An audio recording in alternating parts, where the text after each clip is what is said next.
Hoy tenemos sobre la mesa un texto cortito, pero que de verdad pega fuerte. Se llama Los fantasmas de Antares, de Barú Muñoz Legert. Uf, sí, es un textazo.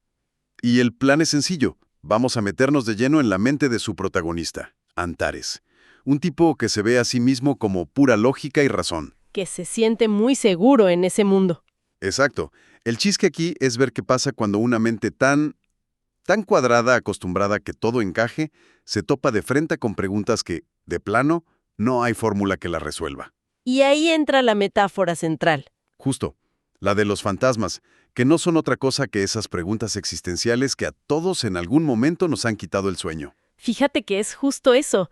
Para mí, el texto funciona como una radiografía de la condición humana, así, en miniatura. Totalmente. Lo que podemos controlar y lo que simplemente nos supera, la incertidumbre. Claro. Y el autor pone temas clave sobre la mesa. Por ejemplo, ¿qué pasa cuando buscas un sentido más allá de lo que puedes medir? O esto que él llama la maldición del conocimiento. Que es un concepto fuertísimo. Y sobre todo, ese momento de quiebre cuando Antares deja de buscar a Dios en las ecuaciones y lo único que encuentra es, pues, un silencio que aturde. Es un viaje de la certeza al misterio total. Sí, me encanta esa descripción.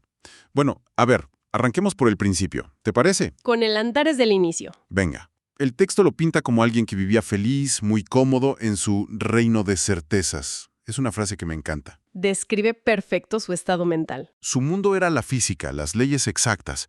No le interesaba lo espiritual en un sentido clásico, ¿sabes? Lo suyo eran los universos cuánticos, los agujeros negros. La belleza de las matemáticas. Justo. De hecho, el autor lo dice con todas sus letras. Antares encontró a Dios no en lo intangible, sino en las fórmulas, los números y los misterios que esconden las estrellas. Básicamente su fe era la ciencia. Y eso que describes, es una necesidad humana muy profunda, la de ponerle orden al caos. Claro, de sentir que controlas algo. Exacto. La ciencia, con su lógica de causa y efecto, te da una sensación de control. Es como un refugio. Si entiendes las reglas, sientes que puedes predecir lo que va a pasar, que nada te va a tomar por sorpresa. Como tener el manual de instrucciones del universo. Algo así. Es como construir un castillo con muros de certezas para protegerte de la vida, que pues es impredecible por naturaleza. Entiendo perfecto la idea del castillo de certezas. Pero a ver, una pregunta. ¿No es un poco injusto con la ciencia? ¿En qué sentido? Digo, la física no pretende darte el sentido de la vida. Su campo es otro. ¿No estará el texto creando un hombre de paja al criticar a un científico por no encontrar respuestas existenciales en un telescopio? Esa es una excelente pregunta. Y creo que el texto no critica a la ciencia en sí, sino a la actitud de Antares de querer que la ciencia lo explique todo. Ah, ok, el absolutismo. Justo. Él no la usa solo como una herramienta para entender el universo físico, la convierte en su religión, en su única fuente de verdad. El problema no es el castillo, el problema es creer que ese castillo te puede proteger de cualquier tormenta. Y como vamos a ver, Y como vamos a ver, las peores tormentas no son las que se pueden medir con un barómetro. Ok, buen punto. Y es justo ahí donde la historia da el giro.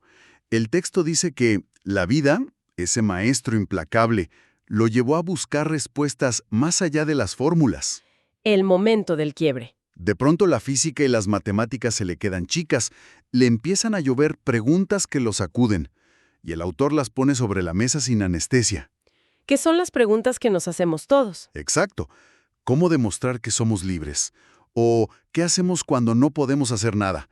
O esta que es durísima. ¿Por qué la vida a menudo se viste con la túnica de la injusticia? Uf, y justo cuando esas preguntas lo acorralan, es cuando nace el concepto central del texto. Los fantasmas. Se convierten en sus fantasmas. Y es clave entender esto. No son apariciones, no es un cuento de terror. No, para nada. Son la personificación de la duda, de la angustia. Son, como dice el escrito, susurros que aparecen cuando todo estaba en calma. O sea, cuando no hay distracciones. Justo. Es en el silencio de la noche, cuando ya no hay trabajo, que estas preguntas lo asaltan. Y aquí pasa algo fundamental. El Dios de las fórmulas, al que él le rezaba, se queda callado. Ese silencio es lo que lo obliga a salir de su zona de confort. Pero a ver, ¿por qué le pega tan duro a él? O sea, a un tipo tan racional, ¿no debería ser más fácil simplemente archivar esas preguntas como no computables y seguir con su vida? ¿Qué es lo que lo rompe? Porque su identidad entera está construida sobre la idea de que todo tiene una explicación lógica y demostrable. Claro, es un ataque a su sistema operativo. Exactamente. Para él, una pregunta sin respuesta no es una curiosidad filosófica, es una falla en el sistema, en el suyo propio. Su mente está programada para resolver ecuaciones y de repente se encuentra con variables que no puede ni definir. Como un error 404 en la realidad. Es como un programador que descubre un bug en el código fuente de la realidad. Eso no lo puede ignorar, lo desestabiliza por completo. Por eso tiene que abandonar su laboratorio y buscar en otro lado. Claro, y cambio el laboratorio por la biblioteca. El texto lo describe muy bien. Se avienta de cabeza a la filosofía, la meditación, la literatura. A otros lenguajes. Sí. Pero lo interesante es que en este nuevo mundo no encuentra la respuesta correcta que buscaba. No. Lo que encuentra es algo más sutil, y el autor usa una imagen muy poética. Dice que haya fragmentos de respuestas, como estrellas fugaces que iluminan brevemente la noche, pero nunca disipan por completo la oscuridad. Esa imagen es preciosa, porque captura la esencia de la sabiduría humana. No es un interruptor que enciendes y de repente todo está claro. Cero. Son destellos, momentos de lucidez que te ayudan a navegar en la penumbra, pero la penumbra sigue ahí. Y esta idea de los destellos es solo el calentamiento para la que para mí es la metáfora central y más potente de todo el texto. El poliedro. El poliedro. El poliedro. A ver, cuando lo leí me pareció una idea increíble, pero también un poco compleja. El texto dice que Antares siente que está dentro de un poliedro en constante rotación, donde cada ángulo revela algo nuevo, pero siempre oculta algo más. Sí. Ayúdame a aterrizar esto. ¿Qué significa en la práctica vivir dentro de algo así? Claro. Imagina que tienes una discusión fuerte con alguien, un familiar, tu pareja. Desde tu perspectiva, desde la cara del poliedro que estás viendo, tú tienes toda la razón. Obviamente. Tus argumentos son lógicos, tus sentimientos son válidos. Tu cara es nítida, brillante. Pero la metáfora del poliedro te obliga a aceptar que, en ese mismo instante, hay otra cara, la perspectiva de la otra persona, que es igual de válida y real para ella. Pero que yo no puedo ver. Pero que para ti es estructuralmente invisible. Está a tu espalda, en la oscuridad. No puedes ver las dos caras a la vez. Vivir en el poliedro es aceptar esa limitación. O sea, no es solo que haya muchas verdades, es que son mutuamente excluyentes en un mismo momento. Si veo la cara de la libertad individual, por ejemplo, la cara de la responsabilidad social queda oculta. No puedo enfocarme en las dos con la misma intensidad al mismo tiempo. Exactamente. Es el paso de ver el mundo en blanco y negro, esto está bien, esto está mal, a darte cuenta de que la realidad es multidimensional. Llena de grises. Y de colores que ni conocías. Está llena de matices, de paradojas. Antares se da cuenta de que el conocimiento no es acumular datos en una línea recta, sino aprender a girar dentro de esta figura compleja. Entendiendo que siempre hay un punto ciego. Siempre. Entendiendo que cada perspectiva que adoptas ilumina una cosa, pero a la fuerza deja otra en la sombra. Es el adiós a la simplicidad. Y pues, es un adiós doloroso. Y ese dolor lo lleva a una conclusión bien oscura, que es esta idea de que saber más te puede hacer la vida más difícil, más miserable incluso. La famosa maldición. Me llama mucho la atención cómo el autor usa dos referencias que no podrían ser más distintas para ilustrarlo. Primero, una de cultura pop, una frase de Avengers Infinity War que le da vueltas en la cabeza a Antares. Que es genial. Sí, no eres el único maldito con conocimiento. Es un guiño que lo hace sentir muy cercano, muy relatable. Y es un guiño brillante porque lo conecta de inmediato con algo que muchísima gente entiende, pero justo después eleva la conversación a otro nivel, a uno mucho más denso, con Dostoyevsky. Sí. Que es como si le susurrara al oído. Es mejor ser infeliz y saber lo peor que ser feliz en el paraíso de los tontos. Esas dos citas son los dos pilares de esa idea. Espera, pero esto de la maldición del conocimiento es muy fuerte. O sea, ¿el autor nos está diciendo que la meta no debería ser saber más? No exactamente. Es que va totalmente en contra de nuestra sociedad, que glorifica la información, el estar enterado de todo. Suena casi a una defensa de la ignorancia.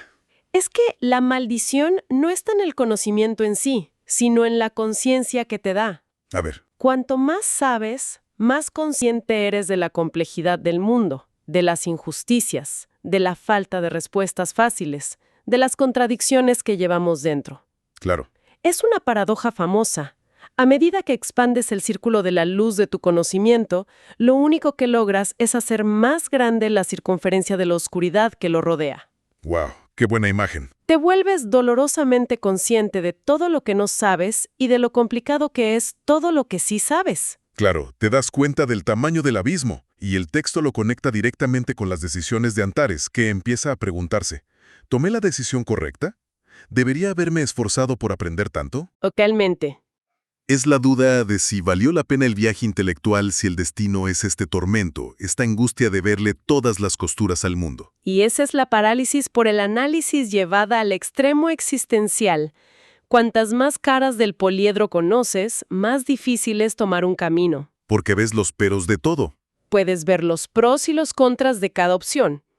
Ves todas las posibles consecuencias negativas, todas las injusticias que tu decisión podría ignorar o incluso provocar.